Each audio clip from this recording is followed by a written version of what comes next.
You can be a good dentist and a good person all day, but you need to learn about the dollars and cents and managing those things to keep the services sustainable. Because the reason house call dentistry, I think, hasn't taken off or is not normal is because a lot of dentists struggle to see how you could do it profitably. Mhm. That's a big opportunity cost, right? Like if they can be in their office and make X number of dollars per day sitting there for 6 or 8 hours without having to drive anywhere and just having people come to them, how can they justify driving to somebody's home for hours to do a simple low dollar procedure like a cleaning or like a denture adjustment when they could be in their office doing veneers or implants or something?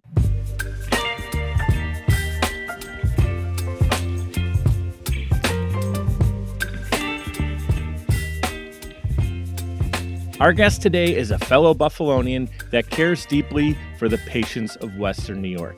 She has experience treating patients in their homes, hospitals, long-term care facilities, private practices, and community health centers. She is passionate about improving access to dental care and is on a mission to encourage other dentists to offer dental home care as well. Welcome to the show, founder of Accommodental and the host of the ResiDENTAL Movement Podcast, Dr. Ashleigh Robinson. Thank you, Mike. Thank you for having me. Thank you for being here. Hey, we're going to do something for the first time, actually second time on Mic'd Up. I have had a dentist on before, so we're going to have fun talking with a dentist on Mic'd Up for the second time.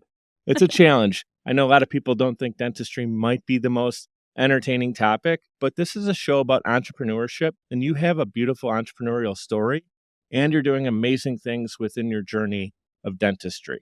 And so that's why I wanted you to be on the show. Thank you for being with us today. Well, thanks for having me. Actually, it's funny. Most dentists are entrepreneurial in one way or another. They either own their own practice or maybe they do something on the side, like a publication. So it's a field where, yeah, it seems kind of boring, routine, mundane, but the people in dentistry are pretty interesting sometimes. Yeah, absolutely. Like you don't just build a practice and have hundreds or in some cases thousands of patients by not being entrepreneurial, Exactly. right? Like you can go to school and become a dentist, but that doesn't mean you're going to be successful financially, right? So there's a lot that goes into it, and we can appreciate that for sure on this show. And the other thing is the things you're doing with dentistry. You have a great podcast. I'm blessed to be working on that show as the executive producer.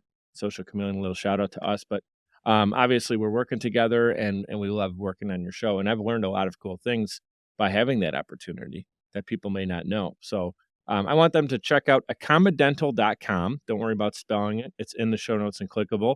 And then residentalmovement.com for the podcast, and all of your social media is clickable there for them as well. So let's dive right into your journey, your backstory into dentistry. Did you have a vision when you were when you're a little girl that maybe you thought you were interested in dentistry? Were you playing dentist with your dolls? Or was it something maybe later on in life, college years, that you kind of were inspired to take that direction? So I knew when I was like 9 or 10 that I wanted to be in the healthcare field. My sister was born and she had special needs. So right from the very beginning, I was meeting with my parents, obviously, but with her surgeons and her nurses, her physical therapists, occupational therapists. So I knew I wanted to be in the healthcare field in some realm. But it wasn't until I was like actually shadowing these people, talking to these people, that I realized my favorite healthcare provider was really our family dentist because Yeah. they didn't just see my sister, they saw all of us. And it wasn't only for emergencies or only for surgeries. It was like pretty regularly. So a dentist was a person who I thought was a healthcare provider that you see routinely and also when, you're in a pinch. So some doctors are usually one or the other. You usually see your primary care every year, and then you only see, like, let's say a cardiologist when you have a problem. But your dentist, you get to see all the time. And it isn't just maybe like, OBs, they only see women or female patients or patients with female parts. And like a dentist, everybody needs a dentist, a baby, an elderly person, like, and all people in between. So I thought that was the field for me. That's awesome. And it's true too. Like you see them every 6 months or 12 months, good, bad, or ugly. You have your checkups. And if you have a good relationship with your dentist, like there's someone that you enjoy talking to. Like for me, for example, I was just at my dentist, funny enough, it was yesterday. Like how random is it that it's as we're doing this interview? Right. I was at the dentist just yesterday. But yeah, I go every 6 months or 12 months. I have one little issue that he keeps an eye on. Thankfully, yesterday he said it was fine. But I'm literally in the chair and he's doing his thing, 5-10 minutes cleaning my teeth. And then we spend like 50 minutes talking about the Bills or whatever life. His daughter's like a semi-pro golfer, so I'm always asking Wow. about that. And it's the receptionist up front when I leave. She's always kind of like just disgruntled because she knows like we just burned an hour. But there's nobody waiting or whatever. So I don't feel like I'm like I feel like he should tell me, Mike, I got someone waiting. Like if he didn't want to have that Yeah. banter. Like, get me out of the chair. But he is so fun to talk with, and so, yeah, that's the thing, like, you get to, know someone. He's like a friend, he's a family member, and the same thing for you and your clients. They look forward to, when you're working with them. Obviously, it's not always the most fun because it might hurt for a moment, or it might be a procedure that could be, you know, have some residual pain or whatever it might look like for a little while, but overall, it's the person, it's the experience, right? Yes, because dentistry, some parts of it, like you said, like they're not going to be pleasant no matter what. Like every injection that you get, there's going to be a little bit of a sting or a pinch, but can you find the person who makes you laugh through it or who's comfortable talking to you and your family? Um, Mhm. because yes, like dentistry itself, it can be uncomfortable, but it's more comfortable if you're doing it with someone who you care about. Yeah, I remember as a kid, we used to go to the same family dentist for years and years, and the best part was they had the highlights magazines. Remember where you had to, like, find the different Yeah, things in the hidden pictures pictures. and all that? Yeah, the hidden pictures. My daughter loves doing it now, which is fun. But that was the best part. The dentist was awful that we had. He was always you could guarantee you were gonna be just a regular cleaning was Ooh, never good. So, it was weird because after that, it got easier over time because everyone I had since then I have had better experiences, so then I just realized, "Oh, that's not how it always is," and then I didn't hate it as much as I got a little bit older. Here's the scoop, though. We live in this world right now where you can get groceries delivered to your home in a couple hours. Amazon, you get the next day, right?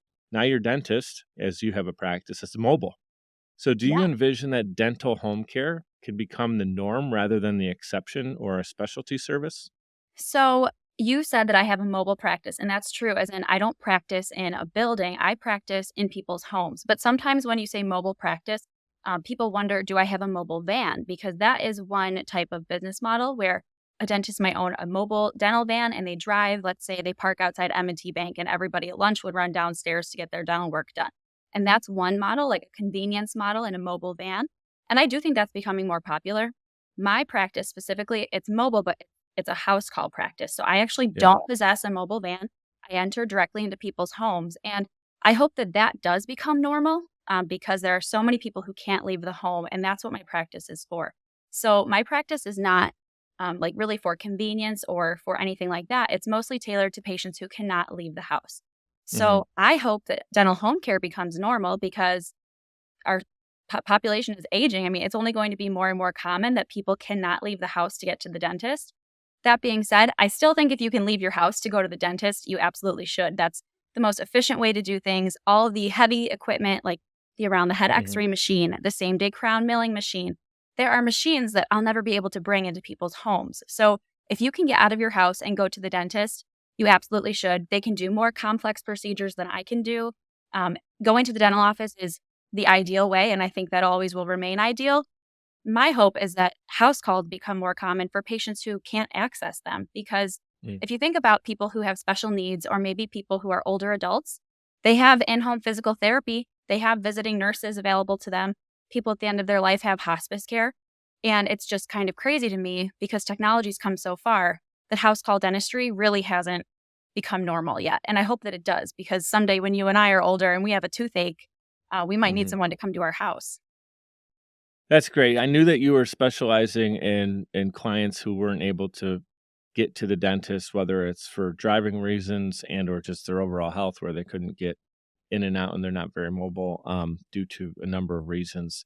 And I respect and appreciate that you're doing that. But I guess I wasn't sure if it's like one of those convenience things where now that it's established where someone like yourself can practice within a home, does the world want that, like, demand that, "Oh, that's how we can do, like, dentist calls now, like, on the norm." But you made a good point. I wasn't thinking about all the heavy equipment, the big, machinery and all that stuff, and the fact is, like, it almost seems, like, a little bit lazy, like, if you're in your 30s and you don't go to the dentist, and you're like, "Hey, come to me." It's like, why not? Like, all the equipment's here. excuse me as I just punch my microphone. All the equipment is here, right?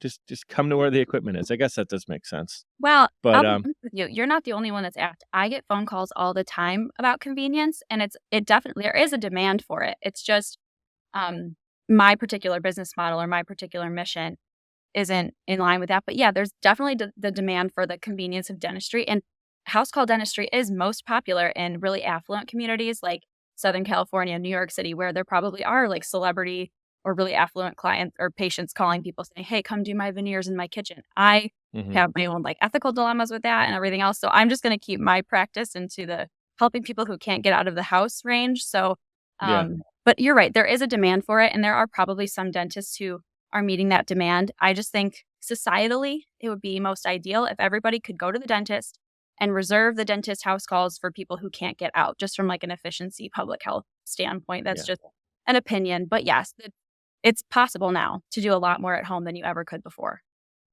Well said, Ashley. I'm not surprised. Like you are someone who I have a lot of respect for what you're doing. Thank you. You're professional in what you do, but also you have a great heart behind what you do. So I was so excited to get you on the show. Like you're smart with business, you're great at what you do as far as a dentist, and you also have a heart. Like you got the trifecta going. So Well, thanks for giving me that much credit. I don't actually feel like I'm like a you brilliant got it together. plumber at this point. Yeah, I think business is like the last thing I ever learned. I feel silly. We're both local. I went to UB Dental School in Buffalo hmm to become a dentist. But it's funny, I went to Canisius College for undergrad, which is a really popular like accounting and business school. And I took 0 business classes. And I'm thinking to myself now, like, why did I go to that school and get, why did I miss my opportunity to take business Yeah. then? Because I've had to learn so much as I go here on the fly because they don't teach you business in dental school like they should. True. My thoughts on school are I think it's important for certain professions. Like you needed to go to school to learn how to do what you do in the chair, right? Or at the chair. Um, entrepreneur, I feel like there's a lot of stuff you learn as you go, and you can That's only learn it in the field, in the moment. You read the books, you listen to the podcasts, it helps. I think there is if you went to business school, that'll help as well. But I do believe someone who only goes to school but doesn't kind of learn in the trenches is missing the opportunity. And someone like myself who just jumps out of the plane and says, I'll figure out how to build a parachute later without any business. I mean, I had corporate business experience. I did not have running my own business experience yet when I started. So I failed a lot more frequently than I needed to. And I just recently did a podcast episode on like, if you can learn this stuff first, why wing it if you don't have to? But on the right. And flip, I did you what you have to take the action. You have to take action to learn. Yeah, I agree. I did exactly what you did. I had my dental credentials and I had some dental experience and I had the equipment and I knew how to be a dentist.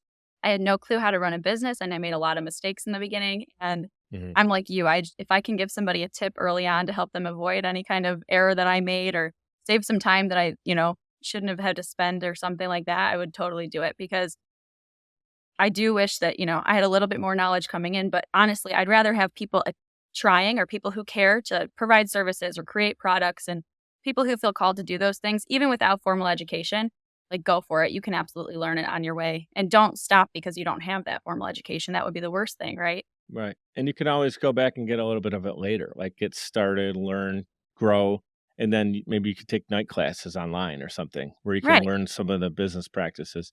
And then I always recommend someone gets a mentor in their actual field who's done it, or even if they're not maybe to the furthest level of your dreams and desires, they should be a few steps ahead of you, so they can turn around and say, "Hey, this is how I got here."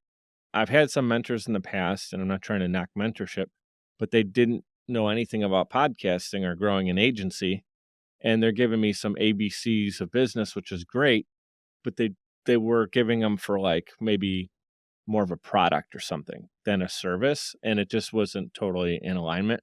So I just recommend anybody, just since we're having the conversation, is find someone in your field that you're aspiring to be, and within their that range, they'll help bring you up. Most people love to help others come up to their level, Absolutely. I and think people in relationships are like your greatest resource, better than school, better than anything. If you can find people who you trust to kind of guide you through things or like you said, give you just a little bit of advice that's so much more valuable than any kind of education could be, because it's like just working with a person is way better. And I know in my field, that's something that I lacked when I got started. So I'm trying to do more of that myself for any other dentist who wants to get into house calls, because house calls were not anything. It was not a thing that I learned about in school. I didn't even know that that career option existed until I was already working. And I still have classmates, colleagues, friends of mine who will hear about what I do and they're like, "What? How do you do house calls? What do you mean you do house calls? Like, I've never heard of such a thing."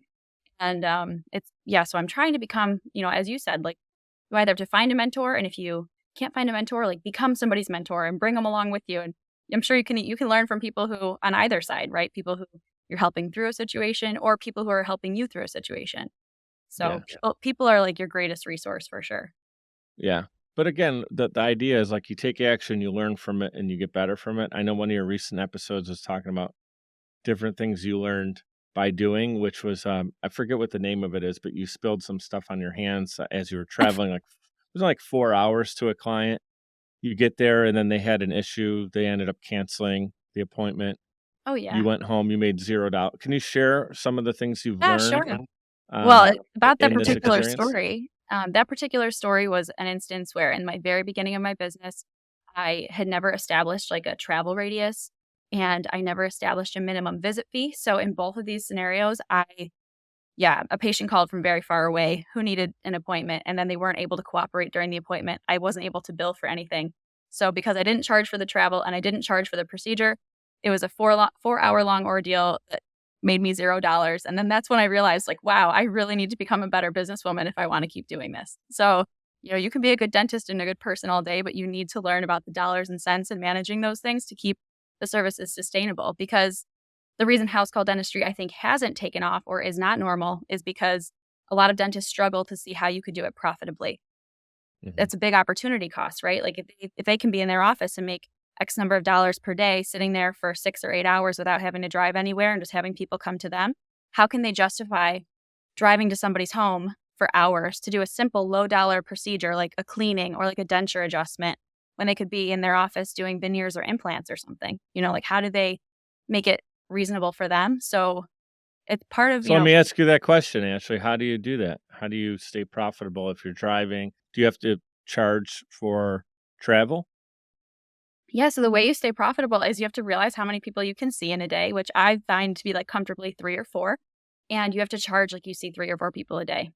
So Mhm. it's a high dollar service that has to be that way. And it was unfortunate for me to realize that my first 3 patients, I charged them $0. And that's when I knew I was going to go out of business and I was going to have to be just a regular dentist and I wasn't going to be able to be a house call dentist. But if I made the commitment to pursuing house calls, making it normal, sustainable, available, I realized I had to make a profit. I had to charge what I had to charge. You definitely pay more for the time and just a dentist being in your home than you would if you're one of the 20 patients in the office that day. Yeah, but that's got to be super understandable for the patients and or the families that are maybe fronting the bill or their insurance company. Oh, 'Cause yeah, you're it's funny offering because it was something super harder. unique. Yeah. Right, but it was harder for me to charge than for them to pay. I mean, even to this day, sometimes patients are like, "Oh, that's so reasonable." And I'm thinking, "Oh, great."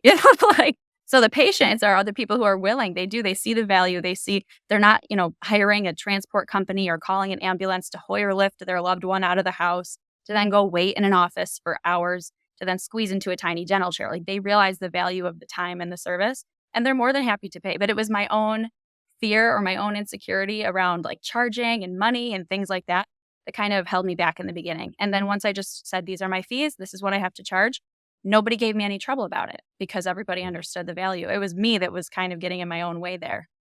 Yeah, it's a great lesson. A lot of entrepreneurs, myself included, when we're creating our prices, we think a lot about the situation that we're in.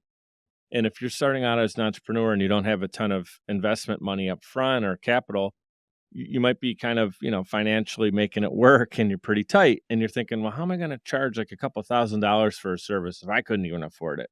And Right. so you start to like spend other people's money and not realize, you know what, this is what I'm worth. This is what it's supposed to be. This is the true value of what I'm doing. I have so much expertise that they're paying me for the 10,000 hours I've done this job for, not the 10 minutes that I'm at their home or the 2 hours or whatever it might be.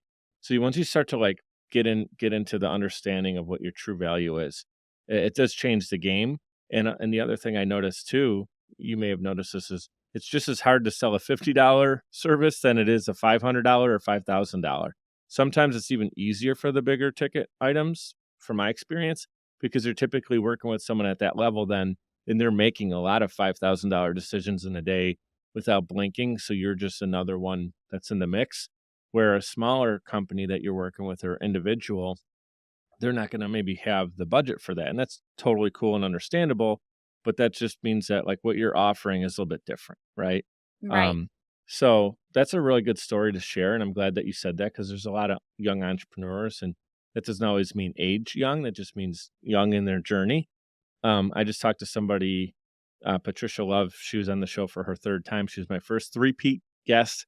She's 71 Oh, years old, and she just created an app for her amazing. clients. She's a coach. She's an amazing human being, and she's 71. She's like, if I can do it, and I still got the vigor and the energy, like there's no reason that somebody can't go and do what they're doing. Um, Absolutely. Really well said. So, is dental home care something that is available in most cities, or more? I guess is affluent the right word to use, but we're, you know, we got people tuning in from all across the globe. Is this pretty common now? So it's funny. I'm curious to see what your audience thinks. So if you grew up in Long Island, New York City, or if you grew up in Southern California, house call dentistry probably isn't new to you, and you probably think I'm full of it, and you probably think that house call dentistry is everywhere. But I'll tell you, it wasn't. It didn't exist in Buffalo, New York, until 2 years ago, and I'd never even heard about it before that. And I Were know, you the like, first to bring it? yes, as far as I know. I mean, I heard stories that somebody in the '80s tried to do it, but I don't I think I'm the first, like, business Mhm. that focuses on that. I think someone in the '80s out of their own brick and mortar practice did some house calls, and it didn't last. But, yeah, so I at least when I started, I thought I would be the first, and then I heard way back when maybe there was one who tried it. But Buffalo, New York didn't have dental house calls, and I know I get messages on Instagram from people in Indiana, people in Milwaukee, Oklahoma, Texas, like, there are I would say most communities do not have a house call dentist. So depending on your audience point of view from what part of the country they're from, some of them in like coastal affluent communities might think I'm crazy, but most like Yeah. middle America, cities that are mid-sized, like they probably don't have a house call dentist. Mhm. Do you see it? I mean, obviously you're doing well, but I didn't realize that you were the first, or that you were really like Only revolutionizing here. this in Western New York, which is incredible. I respect even more for that, because that it's not like there was this trail of, yeah, do this, and there's this track record here of success in this industry. It was in your heart first. I think you shared earlier, like, as you saw the care for your sister, and then you knew that you wanted to be in a healthcare position, and you really kind of connected it to dentistry, and you went and took that path. But you didn't stop there. You're like, how can I innovate? How can I be more revolutionary with this? And you're doing it, and that's really, really cool.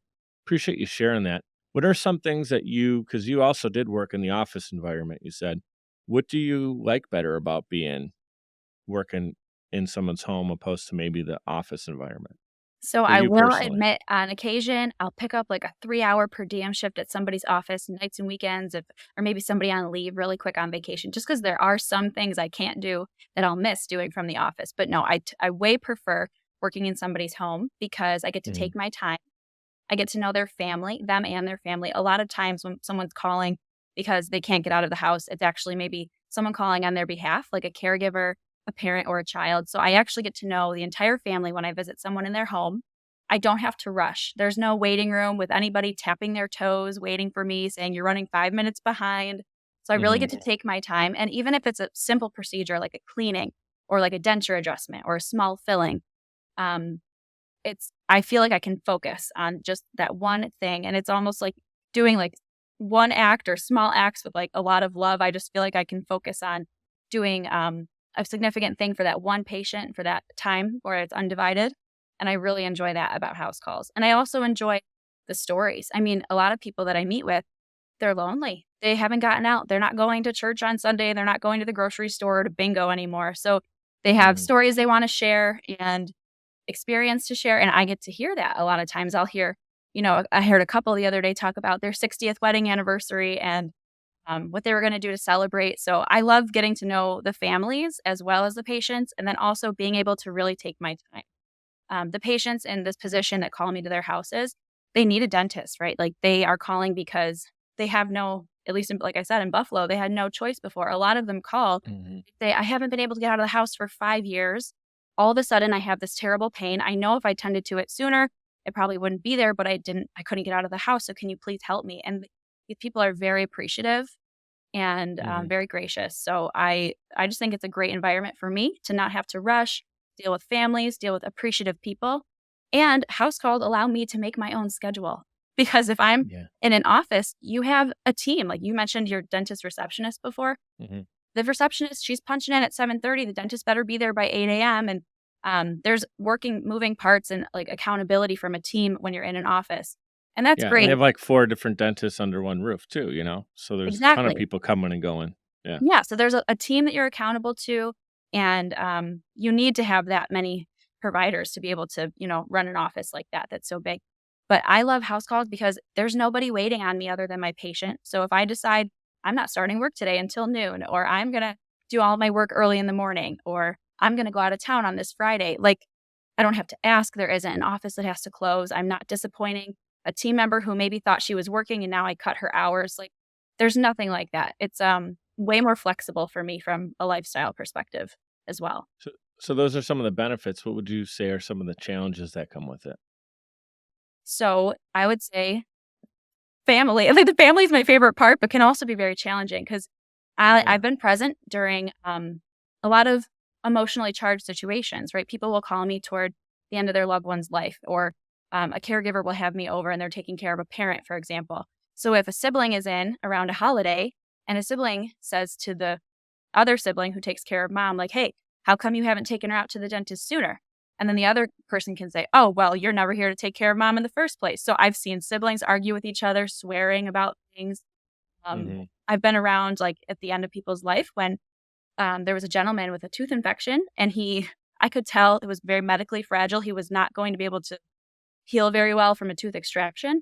So the more palliative type of care would be giving him antibiotics and taking away the pain in the short term. And it was hard. His wife looked at me and said, so are you going to be back here in 3 weeks to take the tooth out? And it's like, I kind of knew in my gut, like your husband probably might not be here in 3 weeks. And how do you say that to someone? Because I would say just like some of the scenarios I find myself in are a little challenging, I would say, emotionally to deal with. Yeah, that dynamic for sure. Yeah, there's a lot of tension, family tension, dealing with a loved one that's, I know before my grandma passed, she had dementia for a number of years. It was tough and it was emotionally stressful for a lot of us to see it and deal with it. And it was heartbreaking. And, and my mom took great care of her, but there's times when you just knew that, something else happened and we brought that to the table in an emotional moment. You're not always your best as far as reacting. So you might have people that are tense and then you're like, here's the bill or something. And they just, catch them at the wrong time. Right. right. And you also were building this during COVID too, right? Yes, So I will. how were you able to do that with the COVID regulations and social distancing and everything? So a lot of people during COVID, more people even than now, were not leaving their home. People with autoimmune disorders, people who were just fearful of going out. So it was actually kind of a blessing. I had a lot of patients right off the bat because I was building it during COVID. But people loved it. They loved to know that I was a dentist who maybe only saw 2 or 3 other people that day. You always wear your N95 mask and social distance, everywhere. They were happy to know I was working in a low volume environment because it made them feel safer than if I were working in an office where, there's a million people in and out and who knows what germs flying everywhere. So that was something good during COVID. That is a good point. The volume side of it. I wasn't thinking of that. You go into a place where there's 4 dentists with 100 patients per day total or whatever, they're turn and churn. And so your likelihood of catching it is way higher with that volume. Right. This is awesome. We got a little bit more. We're going to talk about some entrepreneurial things, something really cool, the Home Smile Care Foundation that you created with your family. We're going to get to that in a moment. But before we do that, we're going to give our sponsor some love. We'll be right back with Dr. Ashleigh. Anybody who knows me knows that whenever I discover something that I genuinely love, I feel responsible to share that with the world. And so what I recently discovered is called Magic Mind. Have you guys seen this stuff yet? Magic Mind productivity shot. Here's what I love about it. In this is nootropics, matcha, adaptogens, and vitamins. And I can tell you, I've been in the deepest flow state that I think I've ever been in as a business owner, especially. I mean, it's been years since I feel like I can sit at my workstation, just lock in on email, on podcasting, on client work, on my team, right? And I just feel it's like I'm big into sports. You guys know I love football. It kind of feels like in the fourth quarter when everyone else is stressed out and trying to, the clock is ticking, we're running out of time, everybody's panicking, right? And that's when like the greats can kind of separate themselves. It's like that starts to feel like it's slowing down for me. So I get to do more things. I can think more clear. And all I'm doing, the only thing that's been different in the last couple of weeks is taking Magic Mind. So I'm going to go ahead and do that right now. Boom. I just love it. First thing in the morning when I start working is take that productivity shot right there. But here's the deal. That flow state, it's the best way I can describe it, is something where I just feel locked in and a lot longer than usual. Like you might feel that way when you have your first cup of coffee and it wears off really quick. This stuff lasts, for me, hours, right? So and there's no crash for me. I'm just telling you my personal experience with it because I love it, because it's something that I have benefited from personally. I want to pass that along to you. If you're watching this on YouTube, go down into the description. If you're listening to the audio, go into the show notes, and you'll see I have it linked right there. You guys can save 20% off. Then type in promo code MIKEDUP20, MIKED up 20, and you'll save 20% off. I want you guys to try it. Let me know what you think. I'm curious. Again, I've been taking this for a couple weeks now, and I just did a full order for their subscription model. You can do that as well, and when you do that, you save even more. All right, let's get back to the show. All right, we're back in action with Dr. Ashleigh Robinson. Remember, you can connect with her on social media. Her websites are all clickable in the show notes. And something I teased right before the break, Home Smile Care Foundation. Share the scoop on that and what inspired you to create that. So we talked before about how dental house calls are not common. And, there are kind of a lack of mentors, which is why I started my podcast to try to get more dentists into it. And then I thought about it. If dental home care becomes normal in the short term, it's going to remain to be kind of high dollar. And it's going to remain a super valuable service. And insurances don't currently cover it because insurances hardly cover standard dental procedures, let alone a house call dental procedure, right? So I've thought that, of course, we need dentists who are doing this more and more, but we're also going to need patients who are able to afford the service to keep it sustainable for everybody else. So rather than get involved with insurance companies who aren't, watching out for the best interests of sustainability all the time, I think that it would be a great idea if patients who couldn't afford dental house calls could apply for grants from the Home Smile Care Foundation. So my friends and family and I got together, and we're currently in the stages of fundraising for the Home Smile Care Foundation, with the idea being that as dental house calls grow and become more normal, they hopefully will become more accessible. But even if in the short term they remain like too high dollar for a lot of people to be able to afford, they could apply for funding from a private donor source. I'm of the mindset, especially in healthcare or with dentistry specifically. I've worked in nonprofit community health centers before. I've seen the way that they run. They need to be efficient. They need to be high volume. They are not concerned about dental house calls right now, and I don't know that they will be. So if we can create our own system outside of the government grants, outside of the insurance companies, where private dentists charge what they need to charge for their house calls, and then a foundation that is a nonprofit is able to reach people who might not be able to reach those prices, that will normalize dental home care. And then eventually, in decades to come, I hope that there's a system in place to make this more accessible. But right now, there just isn't. So I'm trying to cover all the bases here. That's what we're doing.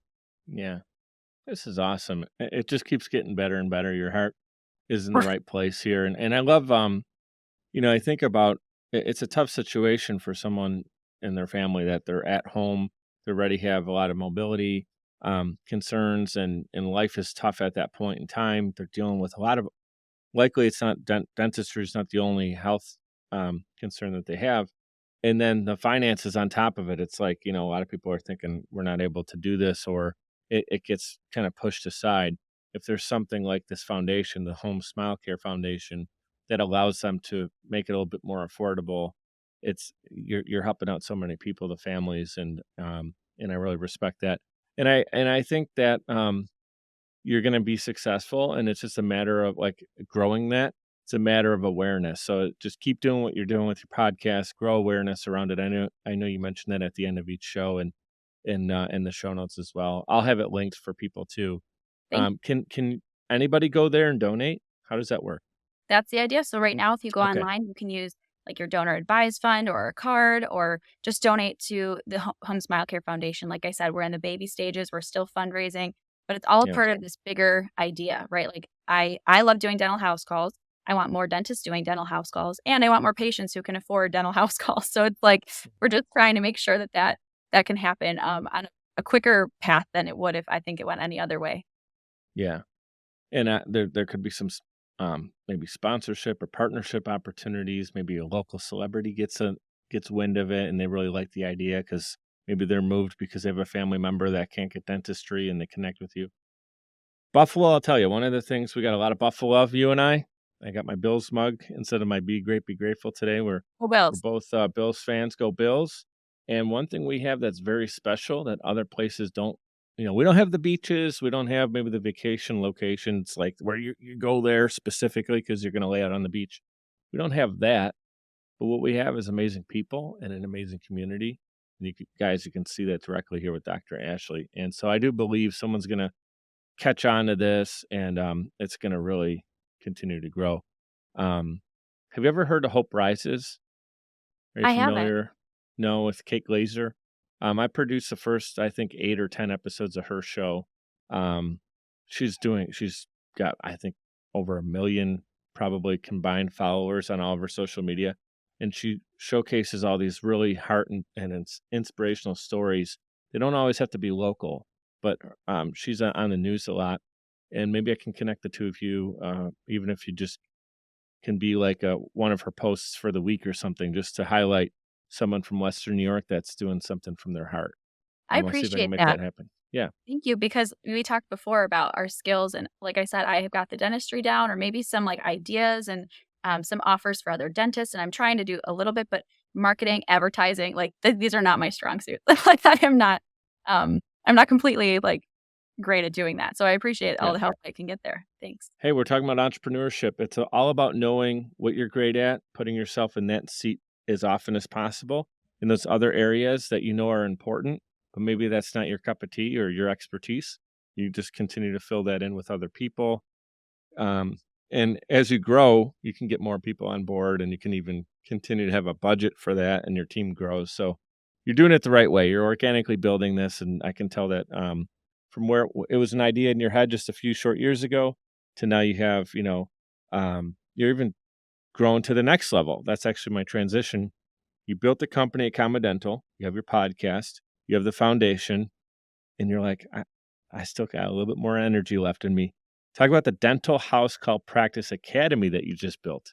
Thank you. Dental House Call Practice Academy right now is in its first cohort going through. So we just Yeah. launched.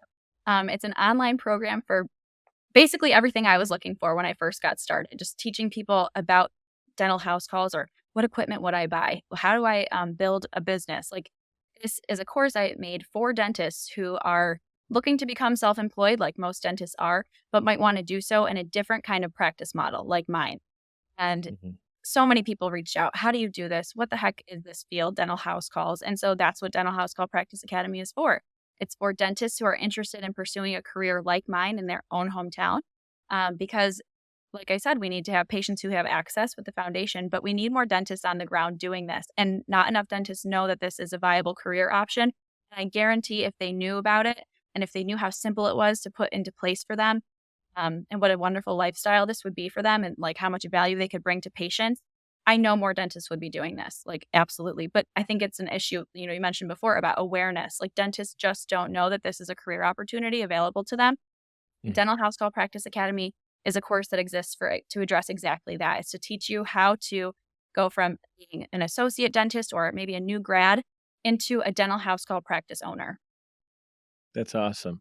Yeah, I mean, you're giving resources in so many different ways, including your social media content and helping them out with some free ways and tips. And that's what your podcast is for. It's a complete Yeah, resource and tool for people who want to follow into your, maybe not your footsteps, because they're going to do it in their own version of themselves. right. Dr. ABC is going to have their own version of it. But this is awesome that you're building it the way that you have been. Another thing just popped in my head. There's dentists all throughout Western New York that may not have the time and energy to do what you're doing in addition to their own practice, but they may support the idea and concept. Do you think that they would maybe advertise it like with a brochure or a pamphlet or something on a countertop that says, hey, we offer or we support Accommodental, or you can get connected through Accommodental for a family member or loved one that's not able to come into our practice, and then you just partner and maybe it's a profit share. They get like 15% for referral fee or something. Is That that is an a really option? good question. I don't know about a referral fee or establishing something like that, but I do know one of my biggest referral sources now, there are dentists in town who have had these Yeah. longtime patients who can't make it in anymore. So, dentists, other healthcare providers, visiting nurses, visiting physical therapists, anybody who's visiting with anybody, or anybody who, Yeah. used to see patients in the office. Like I've had some geriatric doctors, like physicians, tell their patients about my services because maybe the patient can make it out for their annual visit, but then they're like, listen, how about you just call this dentist? So, yes, having other healthcare providers on board, like they're very, very supportive. I think at first, when Accommodental launched in Buffalo, a lot of people were concerned that it was a competitive type of practice, a practice that was going to cater to convenience and replace the need for them, for their brick and mortar office. And I do not Mhm. think that at all. I really think Accommodental is here to just reach patients that can't get into these already established, really awesome offices that we have here. We have an awesome dental community here in Buffalo. They're very supportive of Accommodental, and they've been one of the biggest helpers for growing it. It's awesome. And Yeah. I'm sure you're in like a chamber of commerce. Yeah, we're in the Better Business Bureau and the 8th District Dental Society. Yeah, that's awesome. You're Yeah. doing all the right things. These are all great things that you've been doing. What other things would you say you've done really well in your entrepreneurial journey so far? Like if somebody's listening to you and they're thinking about starting their own practice, whether it's dental or podcast agency or anywhere in between those two very different things, what would you say that you've done well that you would recommend somebody kind of can learn from some of those things?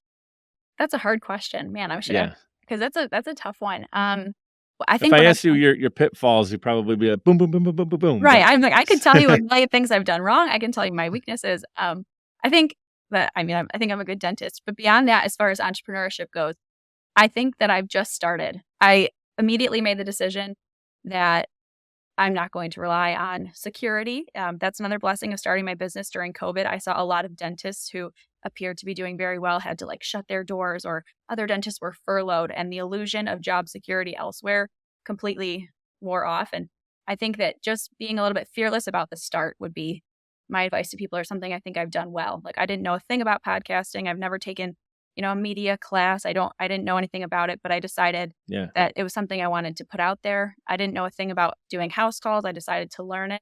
I didn't know a thing about nonprofit leadership. I just decided to open one.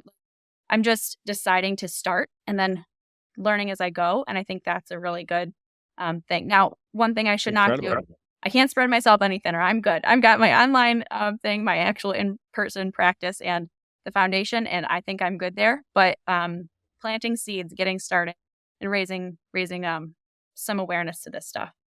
Yeah.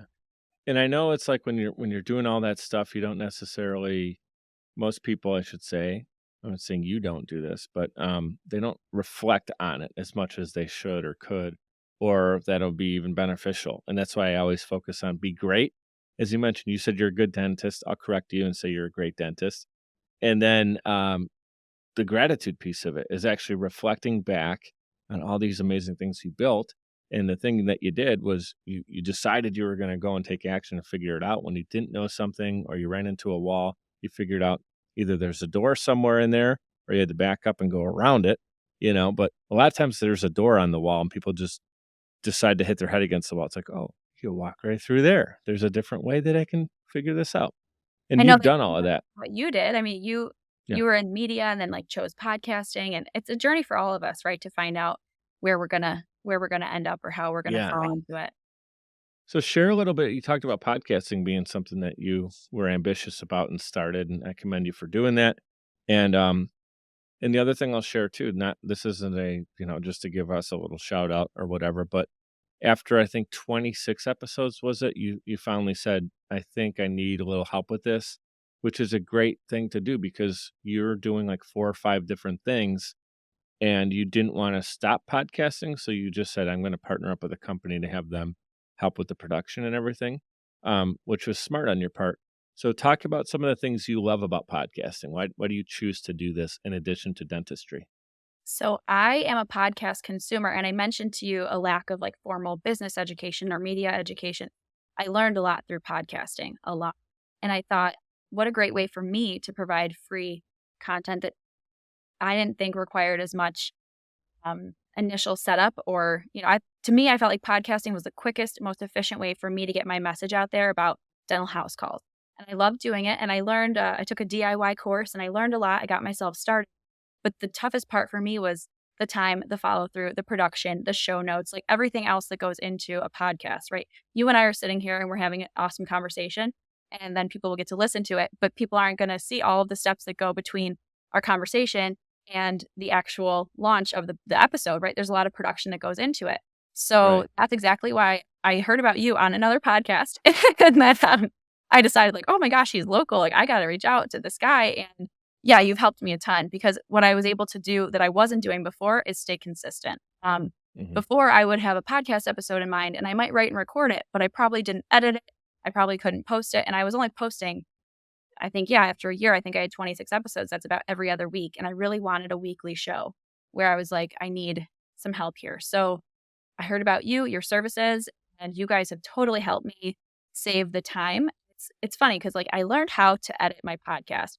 Probably not, I mean, definitely not as well as you guys can do it, and definitely not as quickly. So you guys are the professionals there.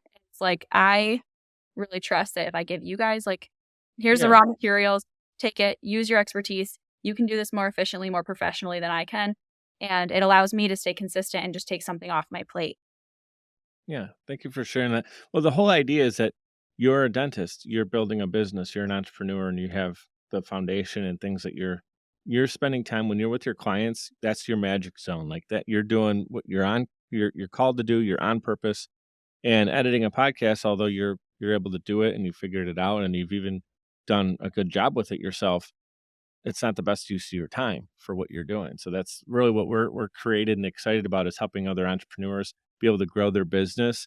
And a lot of times entrepreneurs right now want to start a podcast to share what they're doing in business or their movement that they're involved with or how they're going to help with whether it's coaching or leveling up or mentorship. There's so many different awesome avenues for podcasting.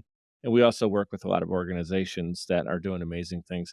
I just feel great knowing that I'm helping people so they can go do all that other stuff that they're excited and great at, and they don't have to worry about their podcast falling behind as kind of an afterthought. Yeah, And the I'm very fact that grateful to you because yeah, podcasting is it's the thing that I like to give, right? You mentioned before about different offers and stuff.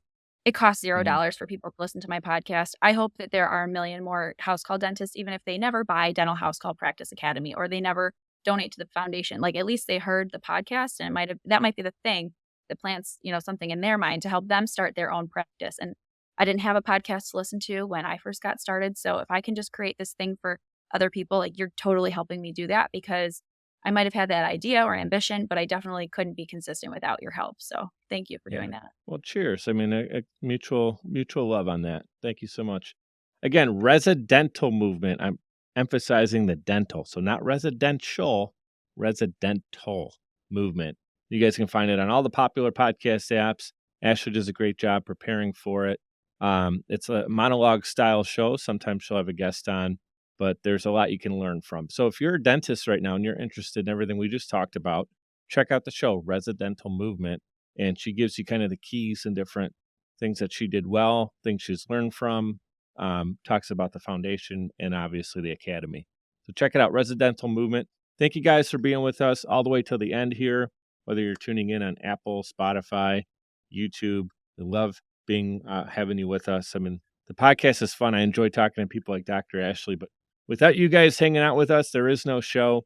And so I do ask you to put comments, whether you're like I said, on YouTube, or if you're tuning into the clips on social media, we love to see your comments there as well. Dr. Ashleigh, thank you so much for your time being on the show. Is there Thank any you for last having words me. you'd like to say to the audience here before we go our separate ways? I will just tell the audience and you, and I'm very grateful that we got the chance to meet and talk today. Like, I love this conversation, and I really just want to thank everybody, and thank you especially. Yeah, it went by really quick, 50 minutes in a blink. Yeah. Mhm. Be great, guys, and be grateful. Thank you so much.